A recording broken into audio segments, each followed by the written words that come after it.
vidéo, vous l'attendiez depuis un petit moment puisqu'on va tester le fameux Rockphone que je vous ai déballé et mis en route la dernière fois. Avant de commencer, je vais répondre à deux de vos questions sur un autre produit Asus sur lequel vous m'avez beaucoup parlé, le ROG Delta qui est juste derrière, qui est compatible Rockphone aussi. La première question vient de Axilum. Salut, une question avec ce casque.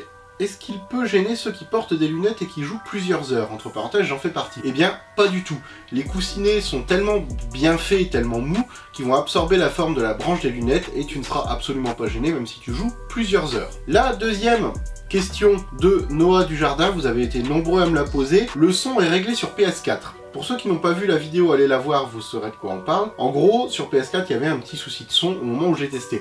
Le problème est totalement réglé, il n'y a plus de problème, le son fonctionne très bien sur PS4, le micro, le volume, tout est bon. Bien sûr, on n'a pas les commandes, mais le ROG Delta fonctionne très bien sur la PS4. Donc le Rockphone de Asus, on l'a déballé, on l'a mis en route. Maintenant, eh bien, qu'est-ce qui nous intéresse, c'est de savoir ce qu'il a dans le ventre et de le tester. Pour ça, on va faire ça en quelque sorte en deux parties, même si c'est dans une seule vidéo. On va parler d'abord de la partie téléphone un petit peu traditionnelle, et après on va parler vraiment de ce qui fait que le Rockphone est à part, c'est-à-dire la partie jeu. On va faire une petite piqûre de rappel concernant le design et les caractéristiques techniques pour ceux qui n'ont pas vu le déballage. On est sur un écran AMOLED de 6 pouces, l'écran est compatible Always On Display, c'est-à-dire qu'il marque moins facilement et que comme là, vous pouvez avoir l'horloge en continu dessus. C'est un tactile 10 points compatible, il y a même un mode, vous savez, pour le faire fonctionner avec les gants, donc même si vous mettez des gants, le tactile peut fonctionner dedans. Un mode poche pour éviter de déverrouiller l'appareil dans sa poche accidentellement, ça m'arrivait avant, c'était assez pénible. Au niveau de la luminosité de l'écran, je l'ai beaucoup laissé en automatique, ça fonctionne très bien, que ça soit en plein soleil, dans le son, dans l'obscurité de la nuit ou autre, la luminosité se règle toute seule de façon tout à fait correcte,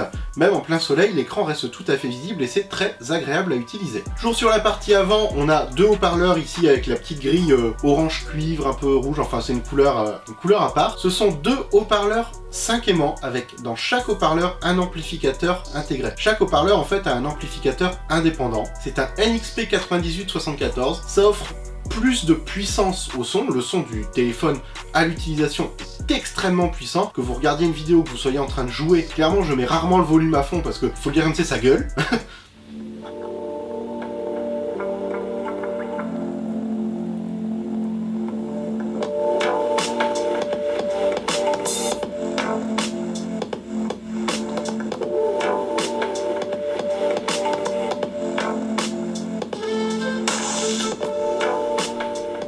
Salut les amis, bienvenue dans cette nouvelle vidéo. Comme vous l'avez vu, on va parler aujourd'hui du Asus. Le son est très propre aussi, le fait que tout soit séparé dedans fait qu'on a un son qui ne sature pas, qui n'a pas de distorsion. C'est vraiment très agréable à l'écoute, que ce soit pour les musiques, pour les jeux ou même pour le téléphone. La caméra avant, la petite caméra devant, c'est une 8 mégapixels avec un angle de vue de 84 degrés et une focale de 2. En gros, ça correspond à un plein format 35 mm pour ceux qui s'y connaissent un petit peu plus en photo. La qualité, comme vous le voyez, est tout à fait correcte, hein. On est sur une caméra selfie qui fait très bien son travail, même dans l'obscurité, elle a un petit peu plus de mal, mais ça reste quand même assez propre, c'est tout à fait utilisable, tout à fait exploitable comme photo. On a plusieurs options, on peut faire des petits gifs animés, des petits zenmoji. Les photos, il y a plusieurs modes, on a un mode portrait, on a... Ça c'est classique dans la plupart des téléphones Android maintenant, on va pas s'étendre là-dessus, il n'y a pas l'utilité de le faire. À savoir également qu'il y a un système de reconnaissance faciale pour déverrouiller le téléphone qui est extrêmement efficace. Il fonctionne pas très bien dans le noir, mais s'il fait suffisamment clair, vous mettez le téléphone devant vous,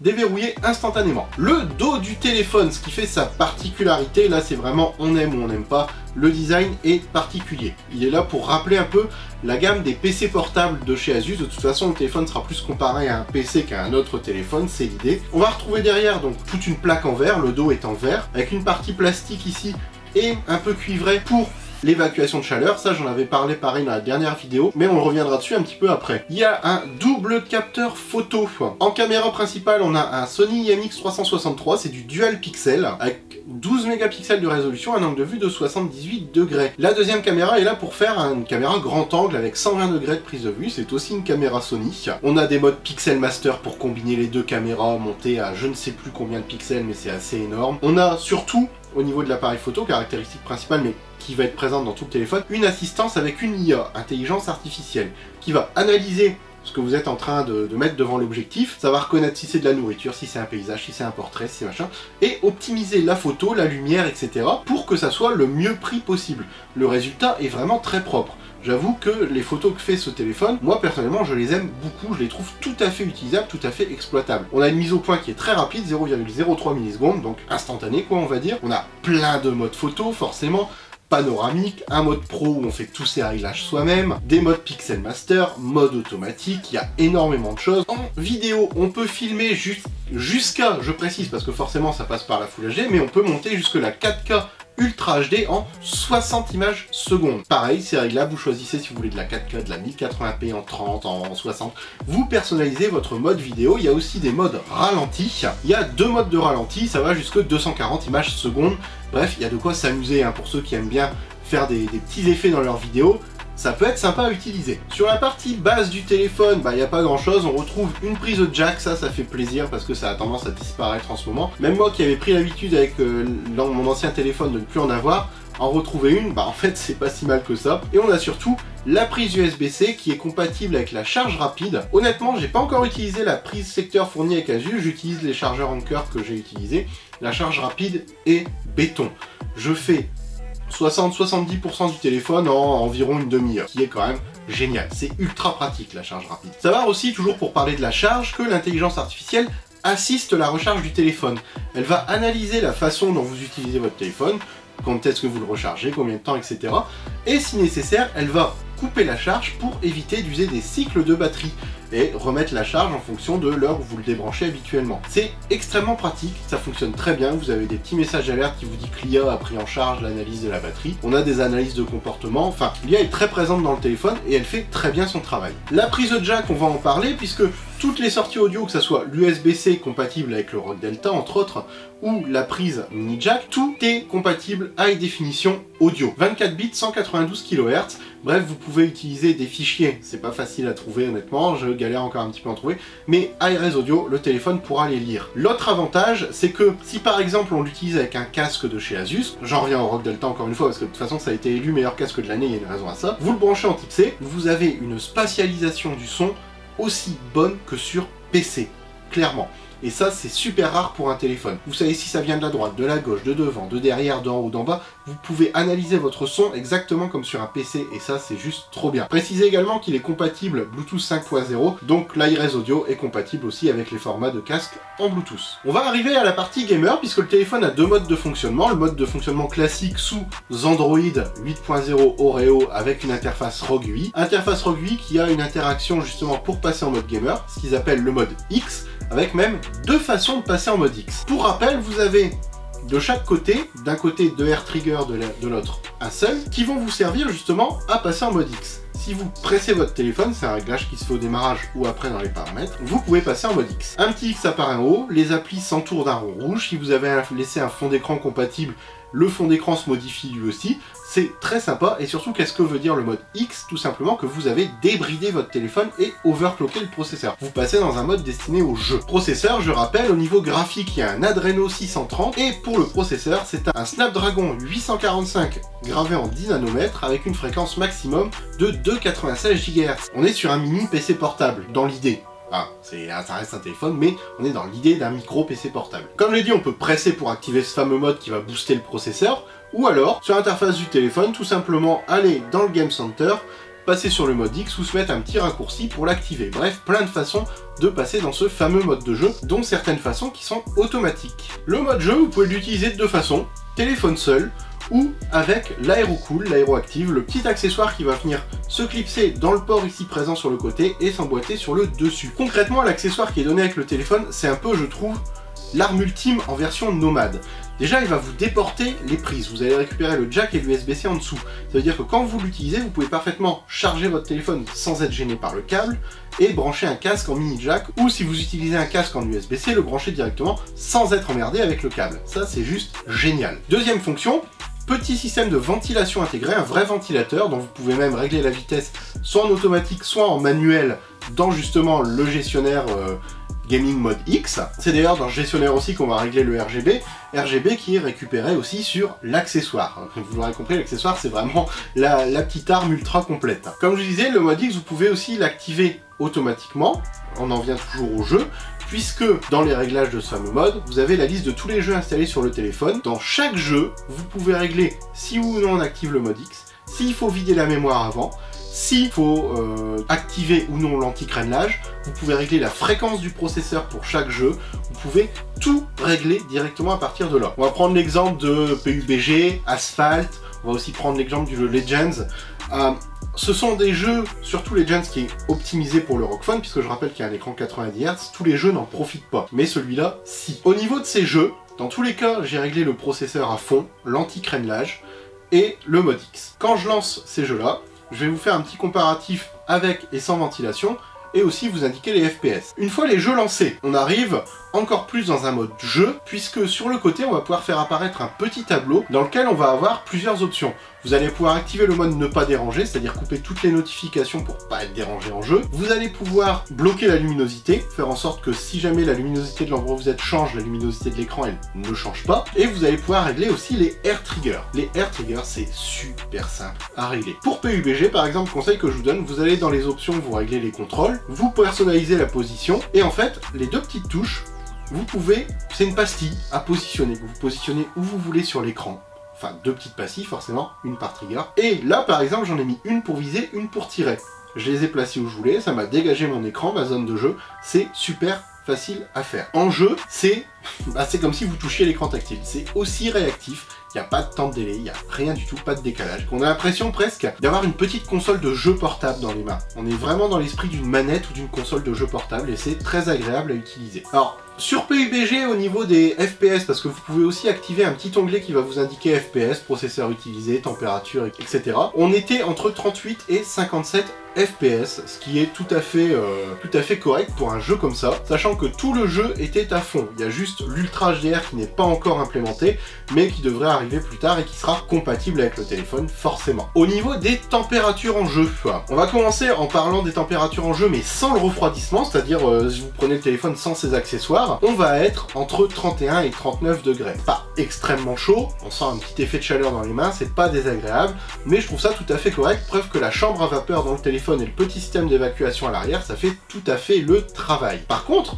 si vous branchez l'accessoire à l'arrière, on passe entre 28 et 31 degrés. Donc l'accessoire ne ventile pas directement sur les grilles d'évacuation du téléphone, il ventile le dos du téléphone et les mains. Ça permet d'éviter que la chaleur des mains se transmette au téléphone et que la chaleur de surface soit conservée. C'est pour ça que les températures baissent autant, ce qui fait que l'accessoire en fait est très efficace. Donc ça, on peut pas dire le contraire. On va passer à un autre jeu de tir, à Legend, qui lui est optimisé pour le téléphone et ça se voit tout de suite au travers du nombre de FPS, puisqu'on va être entre 88 et 91 FPS. Là, le téléphone est exploité à fond. C'est un bon jeu qui exploite le ROG Phone. Il y a d'autres jeux qui existent aussi. Il y a Free Fire, entre autres, qui est un petit peu une sorte de PUBG, qui est tout à fait correct aussi, qui utilise beaucoup les performances du tel. Au niveau de température, toujours pareil, sans le bloc de refroidissement, on était entre 40 et 43 degrés, et avec le bloc, on tombe entre 33 et 38. Le bloc de refroidissement n'est pas indispensable, mais si vous le mettez, en plus d'avoir un confort d'utilisation avec les ports déportés, vous aurez une température qui sera quand même vachement en dessous.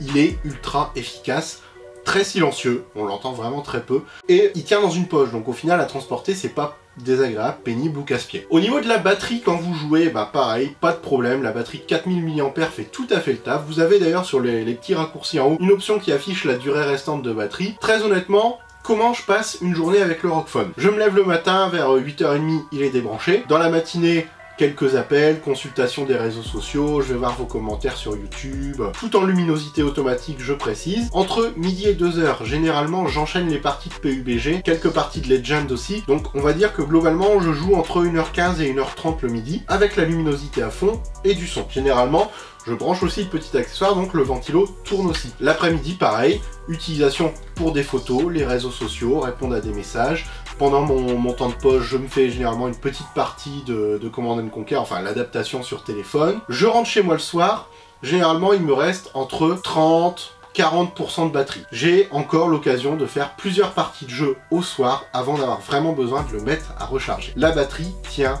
extrêmement bien. Si vous ne jouez pas le midi, ce qui serait un peu étonnant parce que le téléphone est quand même pensé pour les gens qui ont cet usage-là, mais vous tenez votre journée sans problème. Pire des cas, vous avez plus de batterie, vous arrivez au soir, vous le branchez, la charge rapide fait le taf, vous pouvez repartir pour une nuit sans aucun problème. C'est super génial à ce niveau-là, il tient très très bien la batterie. Après au niveau des jeux, comme je vous l'ai dit, c'est indiqué. Les temps que j'ai vus en jeu, généralement, que ça soit, on va prendre des exemples sur ceux que je joue plus, donc PUBG et en ce moment Command & Conquer, on oscille entre 5 heures de jeu, 6 heures et 8 heures, qui est vraiment pas dégueu du tout en jeu pur avec luminosité à fond, la totale quoi. Donc en utilisant aussi le réseau Wi-Fi et un petit peu de 4G. C'est vraiment une excellente batterie. Après, pour accompagner le téléphone, j'ai pris la coque officielle qui est vendue sur le site d'Asus. Je vais pas vous mentir, j'ai flippé quand j'ai vu le prix. Je me suis dit, oh là là, elle coûte bonbon, qu'est-ce qu'elle a de spécial? Pris quand même. Quand je l'ai reçue, je me suis dit, oh là là, qu'est-ce que c'est que cette coque? C'est juste un bout de plastique, il n'y a pas de caoutchouc, il n'y a rien de tout ça dessus. Et ben au final, elle s'avère extrêmement bien faite et extrêmement bien pensée. J'ai été très méchant dessus quand je l'ai reçue et ben non, pas du tout. Déjà, elle conserve le design du téléphone, qui est extrêmement appréciable. Deuxième point qui va la rendre essentielle, c'est que quand vous la posez sur le téléphone, il y a des petits films à enlever ici et là, qui vont servir à maintenir les deux côtés fixés sur le téléphone. L'intérêt, c'est que contrairement à une coque en silicone que vous allez devoir enlever si vous voulez mettre l'accessoire, et ben là, hop, ça se déboîte, la partie du milieu s'en va, vous glissez votre accessoire, et il n'y a plus qu'à jouer, les coins, eux, vont rester en place. Et une fois que c'est fait, hop, on remboîte, c'est un système de clips, ça tient très bien, et il n'y a aucun souci. Je ne sais pas si la coque absorbe réellement les grosses chutes, je ne pense pas. À mon avis, elle est plus là pour protéger le verre des rayures et protéger le téléphone quand même des petits chocs. Mais au vu de sa rigidité et de l'absence de caoutchouc dedans, je pense pas qu'elle soit conçue réellement pour absorber les chutes. Ça, je tiens à vous prévenir quand même. Mais elle est très bien conçue, très bien pensée, et en tout cas pour l'instant, elle fait tout à fait son boulot. Après, il existe plein d'autres accessoires pour le téléphone. Le téléphone est de toute façon conçu pour fonctionner avec les accessoires. D'ailleurs, si ça vous intéresse qu'on teste les accessoires, n'hésitez pas à le dire en commentaire, à lâcher plein de pouces bleus, et pourquoi pas même sur Twitter à laisser un petit message en taguant Asus ROG et la Team TED et Téléus forcément, sinon je verrai pas votre message. À laisser un petit message en disant on veut voir les accessoires, on veut voir tel accessoire, dites-moi même l'accessoire que vous voudriez que je teste en vidéo, ça peut être très sympa. Téléphone pour joueurs, j'ai eu beaucoup de remarques aussi en commentaire comme quoi téléphone pour joueurs ça sert à rien, les autres téléphones sont aussi puissants, gna gna gna gna gna gna. Oui,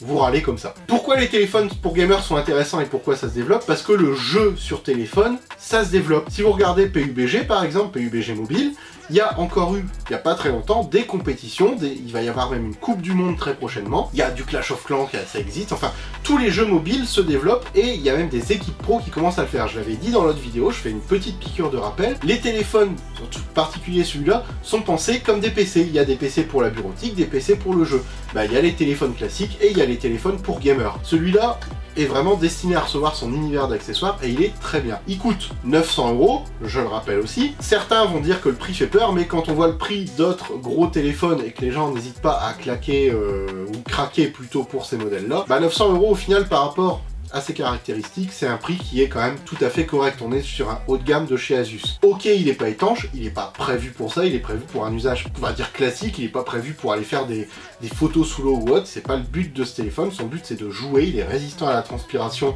à la pluie, c'est suffisant, et il est surtout avec un excellent niveau de finition. Mais dans tous les cas, il faut reconnaître une chose, il change de ce qu'on voit actuellement sur le marché. Petit point dont je n'ai pas parlé, et je finirai là-dessus, au niveau de l'audio, si vous avez du matériel Asus, il y a des profils préétablis. Par exemple, je l'utilise avec le ROG Delta, dedans j'ai pu sélectionner le casque ROG Delta. Le fait de faire ça, ça fait que vous avez encore un son qui est mieux étudié et mieux fait pour le téléphone. Ils mettent vraiment le paquet sur l'audio, et le combo ROG Phone avec ROG Delta, c'est juste ultime. Même si vous prenez les autres accessoires, ça sera toujours un très bon combo que je vous conseille en tout cas. Voilà les amis, n'hésitez pas à vous lâcher en commentaire, lâcher une pluie de pouces bleus sous la vidéo, posez-moi toutes vos questions et on se retrouve bientôt dans plein de prochains tests et plein de prochains déballages. Ciao!